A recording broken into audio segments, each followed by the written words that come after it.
La Multistrada de l'ère nouvelle est apparue en 2010, après une salve d'évolutions techniques en 2013 qui concerne essentiellement ses suspensions électroniques Skyhook. Elle connaît aujourd'hui sa première véritable refonte.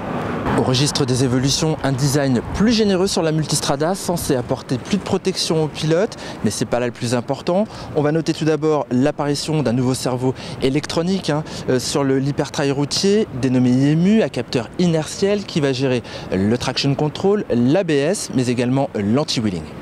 Toutefois, l'évolution la plus importante, elle va se retrouver au niveau du Testa Stretta 11 degrés qui cette année est doté d'une distribution variable, une première chez Ducati. Je vais vous expliquer un petit peu comment ça fonctionne. Alors cette distribution variable est gérée en permanence sur la levée des soupapes, à l'admission comme à l'échappement, grâce à un ajusteur placé au bout de chaque arbre à cam. Effet annoncé par Ducati, un meilleur remplissage à bas et mi-régime, une économie de carburant qui serait de l'ordre de 8% et également un gain de puissance de 10 chevaux, ce qui passerait ce Testa Stretta à 160 chevaux. Quant à la valeur de couple maxi, elle est établie à 13,6 décanewm. Du coup, avec ce système, on note l'apparition d'une nouvelle boîte à air, d'un pot d'échappement retravaillé, mais également des culasses modifiées, ce qui fait que le cadre, lui aussi, a dû être optimisé au niveau de ses points d'ancrage. Quant à l'arrière, on retrouve toujours le monobras en aluminium. Sur la nouvelle Multi, l'ergonomie a également été sensiblement revue. Déjà, on a une selle qui est plus basse qu'auparavant, mais surtout, elle est beaucoup moins large, ce qui fait que les gabarits moyens disposent de parfaits appuis au sol. Quant au guidon, il est typique du genre trail, large mais pas trop. On adopte une position buste droit, ça a l'air pas mal. Et on va aller vérifier tout ça sur les routes de cette petite île de Lanzarote. Et puis après viendra l'heure de notre débriefing dynamique. Je vous dis à tout de suite.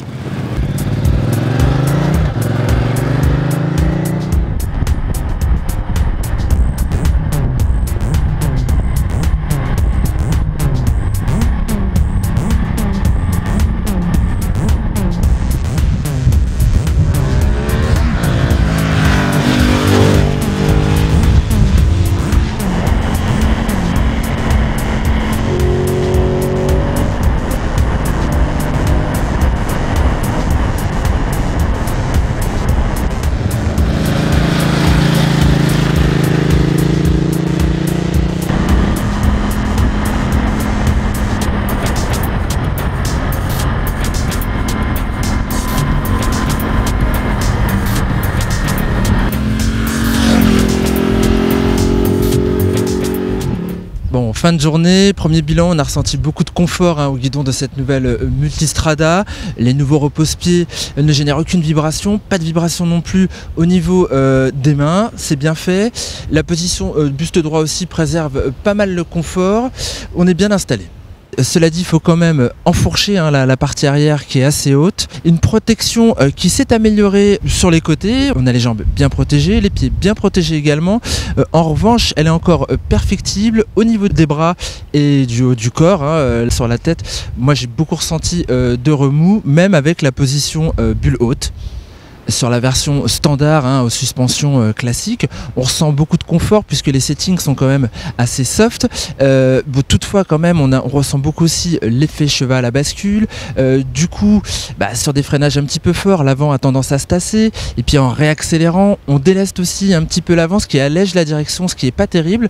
En revanche, avec le modèle S et ses suspensions électroniques, là on arrive à conserver une bonne assiette, c'est vraiment très efficace. Donc ces suspensions électroniques travaillent particulièrement bien sur les petites déformations, un petit peu moins sur les grosses. Mais bon, subsiste quand même un petit effet d'instabilité à haute vitesse, ça c'est pas terrible. Niveau moteur, on voit bien l'apport de la distribution variable qui offre beaucoup de souplesse à l'ouverture des gaz. On a une accélération qui est lissée. Bon, on peut évoluer sur les 3 premiers rapports en dessous des 3000 tours minute. On peut enrouler, pas de problème.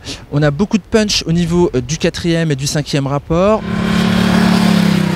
Toutefois, les aficionados de l'ancien modèle seront peut-être un petit peu déçus du manque d'explosivité que l'on connaissait justement sur l'ancienne Multistrada. modèle S ou modèle standard, l'efficacité du freinage est vraiment convaincante. Quant à l'électronique aussi, on la trouve assez bien paramétrée, elle est très rassurante. Alors côté tarif, la version standard augmente sensiblement, elle passe aujourd'hui à 17 590 €. Pour la version S qui a les suspensions électroniques, mais qui a également un écran TFT, qui est quand même mieux fait que l'écran LCD de la version standard, des disques plus gros et puis des étriers Brembo dernier cri. Là, il faut quand même compter 19 890 €. Alors ces machines seront disponibles dans le réseau Ducati au début du mois d'avril. Et pour tout connaître sur notre roulage, tous les détails, et il y en a, je vous invite à nous retrouver sur motostation.com et je vous dis à très bientôt pour un prochain roulage.